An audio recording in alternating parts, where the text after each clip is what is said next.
আঁচনি বিজেপি দলৰ ব্লেকমেইল কৰা আটাইতকৈ ডাঙৰ অস্ত্ৰ। অৰুণোদয় আঁচনি দুখীয়া মহিলাখিনিক পাব লাগে, কিন্তু এই বিজেপি দল য'ত গৰু চোৰ, বুট চোৰ, মাটি চোৰ, আঁচনি চোৰ সোমাই আছে, য'ত কয়লা, বালি, পাথৰ চিণ্ডিকেট কৰা মানুহবোৰ সোমাই আছে, এই গোটেই চিণ্ডিকেট আৰু গোটেই চোৰসকলৰ চৰ্দাৰ হৈছে হিমন্ত বিশ্ব শৰ্মা ডাঙৰীয়া, যিজনে অৰুণোদয় আঁচনি উপযুক্ত মহিলাগৰাকীক দিয়াতকৈ ব্লেকমেইল কৰিবলৈ আৰম্ভ কৰিছে। কি যদি বিজেপিক সমৰ্থন কৰে তেতিয়া আঁচনি সুবিধা পাব, আৰু যদি সমৰ্থন নকৰে তেতিয়া আঁচনি সুবিধা নাপায়।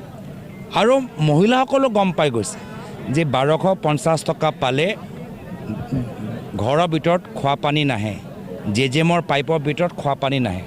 1250 টকা পালে চিভিল হস্পিটেলৰ ভিতৰত ডক্টৰ নাথাকে। 1250 টকা পালে চৰকাৰী স্কুলবোৰ আকৌ খোলা নাযায়। 1250 টকা পালে এই গাঁৱৰ ভিতৰত যে মদৰ দোকান খুলিবলৈ আৰম্ভ কৰিছে হিমন্ত বিশ্ব শৰ্মা ডাঙৰীয়াই, সেই মদৰ দোকান বন্ধ নহয়। 1250 টকা ল'লে আমাৰ বৃদ্ধসকলৰ যে তেওঁলোকৰ দৰৱ আমি কিনিবলৈ সক্ষম নহ'ম। তো মানুহবোৰো, মহিলাখিনিও সজাগ হৈছে আৰু গম পাই গৈছে যে আগন্তুক দিনত এই বিজেপি দল 1250 টকা ব্লেকমেইল কৰি গোটেইখিনি যে কাম যে কৰিব লাগে, শিক্ষা ক্ষেত্ৰত, চিকিৎসা ক্ষেত্ৰত, খোৱা পানীৰ ক্ষেত্ৰত, বিজুলী যোগান ক্ষেত্ৰত, ৰাস্তা দলঙৰ ক্ষেত্ৰত, গৰখনীয়া ক্ষেত্ৰত, সেইখিনি তেওঁলোকে কৰা নাই। এতিয়া মানুহ আৰু ভয় নকৰে, এই ব্লেকমেইলৰ জালত আৰু ভৰি নিদিয়ে। মানুহবোৰ, মহিলাখিনি আজি কংগ্ৰেছৰ লগত আছে। মুখ্যমন্ত্ৰী হিমন্ত বিশ্ব শৰ্মা ডাঙৰীয়াই দুইমুখৰ স্থিতি দেখা নাই। 10 ছেপ্টেম্বৰ কৈ আছিল। এতিয়া 10 ছেপ্টেম্বৰ আজি তাৰিখত তেওঁ গোটেই ৰিপৰ্টটো পঢ়িলে নে নাই পঢ়া আমি সেইটোৱে গম পোৱা নাই। আজি তাৰিখত তেওঁ ৰিপৰ্টটো আপলোড কৰিলে হ'ল, নহ'লে একে পুৰণি ফাটা টেপৰ দৰে কথাবোৰ কৈ আছে, ফুচ হৈ গ'ল। আৰু আমি কৈছোঁ আমি 10 ছেপ্টেম্বৰত আমাৰ প্ৰগ্ৰাম হিট হ'ল, আৰু আগন্তুক 10 অক্টোবৰতো আমাৰ প্ৰগ্ৰাম হিট হ'ব। তাৰপিছত অহা 10 নৱেম্বৰতো আমাৰ প্ৰগ্ৰামটো আমাৰ হিট হ'ব। তো এনেদৰে আমাৰ কামখিনি ৰাইজে আদৰিছে, মানুহবোৰে গম পাই গৈছে। গৰু চোৰ, মাটি চোৰ, বুট চোৰ চৰ্দাৰজনক আমি আৰু সহায় নকৰোঁ। অসমত মামিক চান্দা নিদিয়াকৈ কোনো কাম নহয়।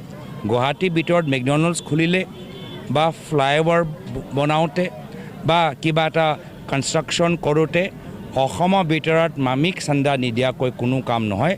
এনেকুৱা এটা পৰিস্থিতিৰ পৰা ৰাইজে পৰিত্ৰাণ বিচাৰে যে আজিৰ তাৰিখত নিৰ্বাচনৰ সময়ত তেওঁলোকে হিচাপ লওক যে কিমান ৰাস্তা হ'ল, কিমান ঘৰৰ ভিতৰত খোৱা পানী পাইছে, হস্পিটেলৰ ভিতৰত কি অৱস্থা, স্কুলৰ ভিতৰত কেনেকুৱা অৱস্থা, এইবোৰ চব হিচাপ লওক।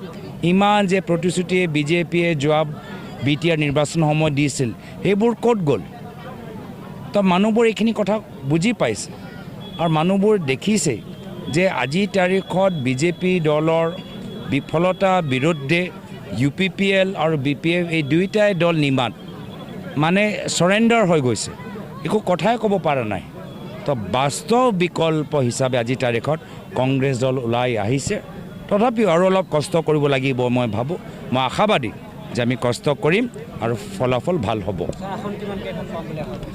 আজিৰ তাৰিখত আৰু কষ্ট কৰিব লাগিব মই ভাবিছোঁ, কিন্তু আজিৰ তাৰিখত মই কৈছোঁ যে যিদৰে আমাৰ প্ৰস্তুতি চলিছে, সভাৰ ভিতৰত মানুহবোৰ আহিছে, দলৰ কৰ্মীখিনি কাম কৰিছে, সংগঠন য'ত আগতে আমাৰ সংগঠন অলপ দুৰ্বল আছিল, আজি সংগঠন মজবুত হৈছে।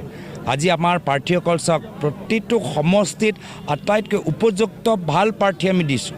3 গৰাকী মহিলা প্ৰাৰ্থী আমি দিবলৈ সক্ষম হৈছোঁ। শিক্ষিত যুৱকসকল, বয়োজ্যেষ্ঠসকলক আমি দিছোঁ। তো সেইকাৰণে ভাল লাগিছে। বহুত নতুন চেহেৰা, বড়ো চেহেৰা মহিলাসকল ওলাই আহিছে। সেইটোৱে ভাল ইংগিত, আৰু ইয়াৰ প্ৰভাৱ আপোনালোকে অহা বছৰ বিধানসভা নিৰ্বাচনতো দেখা পাব।